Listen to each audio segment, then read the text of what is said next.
नमस्कार, 20 मिनट 20 खबर में आपका स्वागत है। मैं हूं आपके साथ सुमित गुप्ता। इस बुलेटिन में हम आपको प्रदेश के अलग अलग हिस्सों की खबर दिखाएंगे। तो चलिए शुरू करते हैं 20 मिनट में 20 खबरों का सिलसिला। झुंझुनू के बगड़ थाना इलाके के माखर की ढाणी में एक शराबी ट्रेलर ड्राइवर की जमकर पिटाई की गई। बताया जा रहा है कि शराब के नशे में यह ड्राइवर जैसे तैसे ट्रेलर चला रहा था। इसी दौरान उसने घर की दीवार में टक्कर मारी, जिससे दीवार गिर गई। घर की दीवार गिरने से लोग नाराज हो गए और उसे रोकने की कोशिश की, लेकिन ट्रेलर ड्राइवर रुका नहीं। इसके बाद उन लोगों ने 3 किलोमीटर तक पीछा कर ट्रेलर ड्राइवर को पकड़ लिया और फिर बीच सड़क पर उसकी धुनाई की। इससे पहले ट्रेलर ड्राइवर को पकड़ने में लोगों के पसीने निकल गए।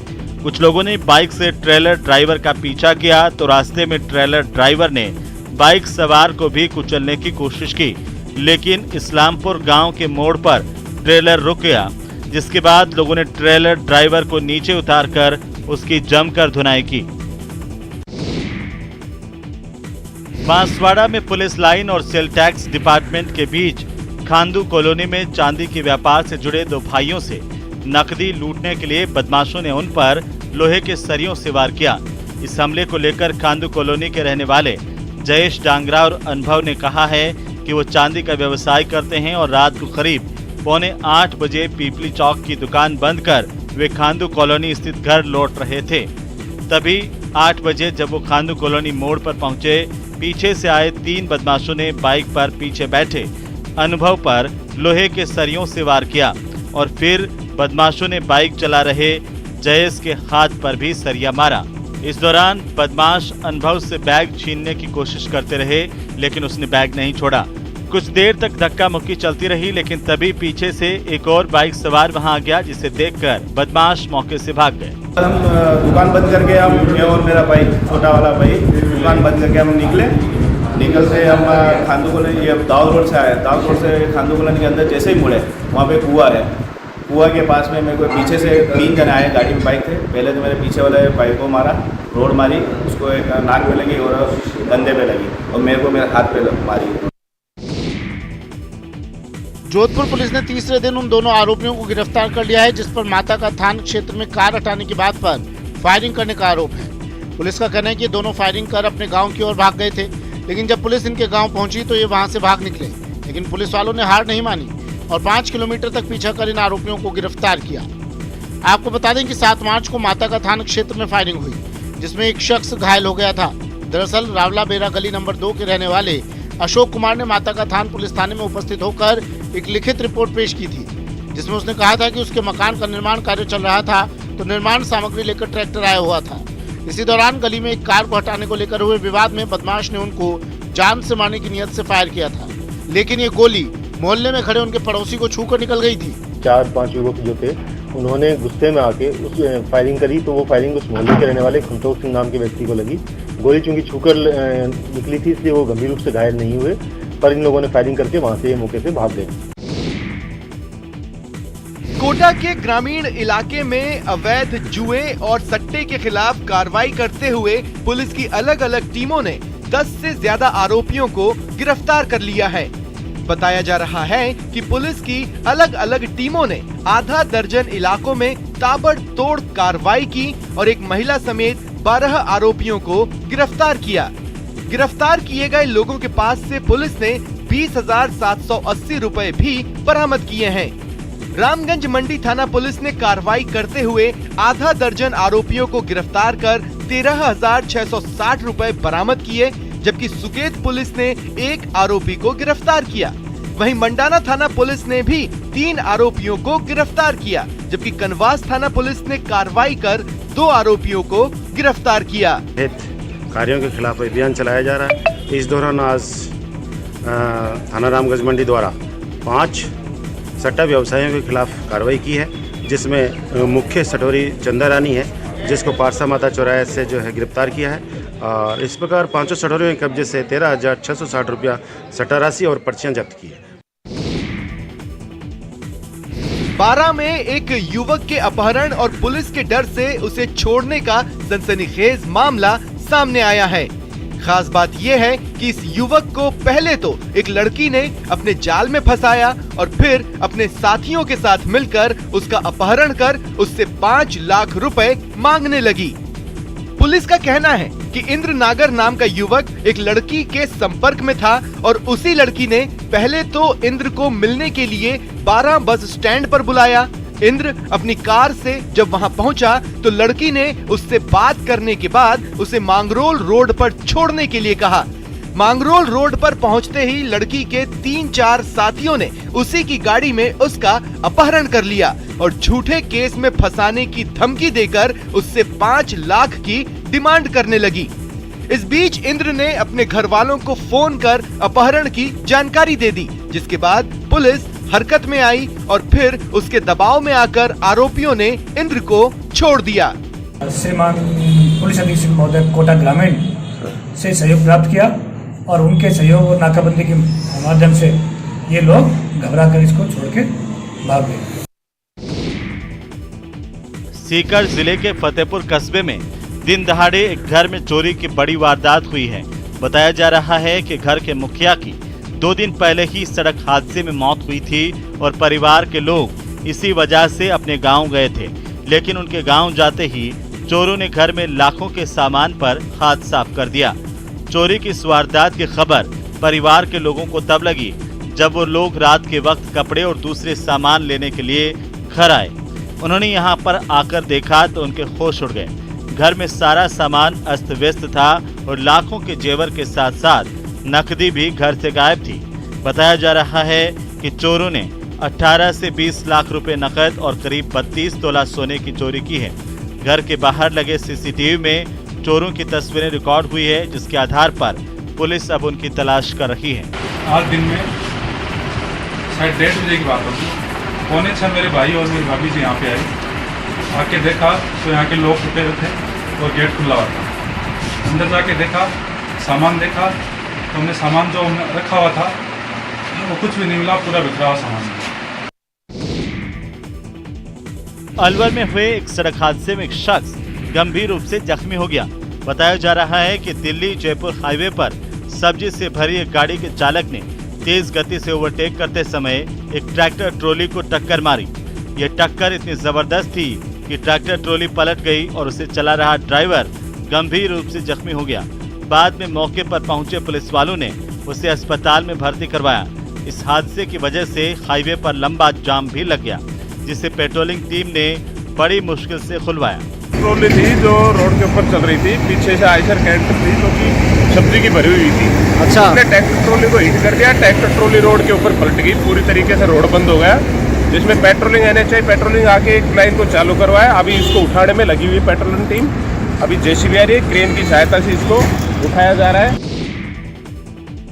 12 में नेशनल हाईवे संख्या 27 पर एक बड़ा हादसा हुआ है।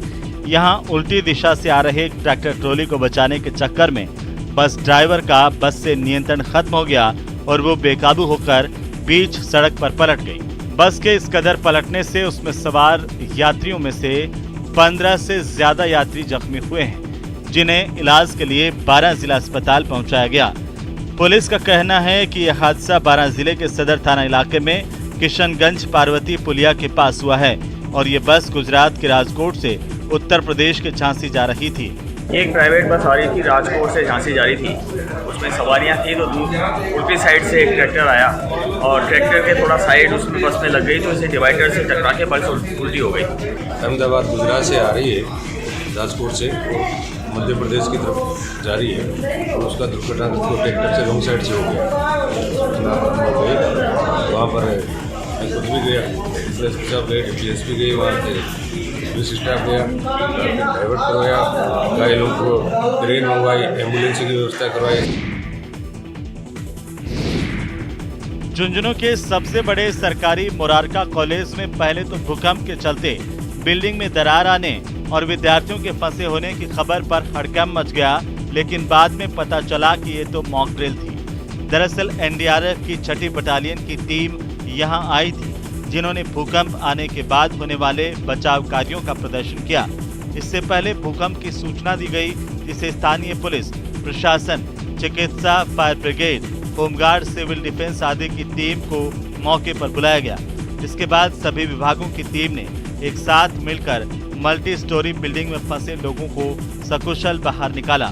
वहीं बिल्डिंग को काटकर राहत कार्य कैसे किया जाए, इसके लिए भी लाइव डेमो दिए गए। कॉलेज में अर्थक्वेक की मॉक ड्रिल की गई, जिसमें सभी एजेंसियां NDRF, civil defence, scout and guide, fire, health और बाकी सभी डिपार्टमेंटों ने बढ़ चढ़ कर हिस्सा लिया। और इसमें विशेषकर जो बड़े भवन पर जैसे ऊंचाई वाले स्थान पर जो रहने वाले लोग फंस जाते हैं, उनको किस तरह से निकाला जा सकता है, वो आज बहुत ही अच्छा शानदार इन्होंने प्रदर्शन करके दिखाया। कोटा में पानी की सप्लाई बंद होने की वजह से लोगों को भारी परेशानी का सामना करना पड़ रहा है। नए कोटा के कोचिंग इलाके में छात्रों समेत आम लोगों को पीने का पानी लाने के लिए आसपास के इलाकों के चक्कर लगाने पड़ रहे हैं। दरअसल UIT की ओर से पाइपलाइन में फ्लो मीटर लगाने, चैनलों का लीकेज ठीक करने और स्लूस गेट लगाने का काम इन दिनों किया जा रहा है।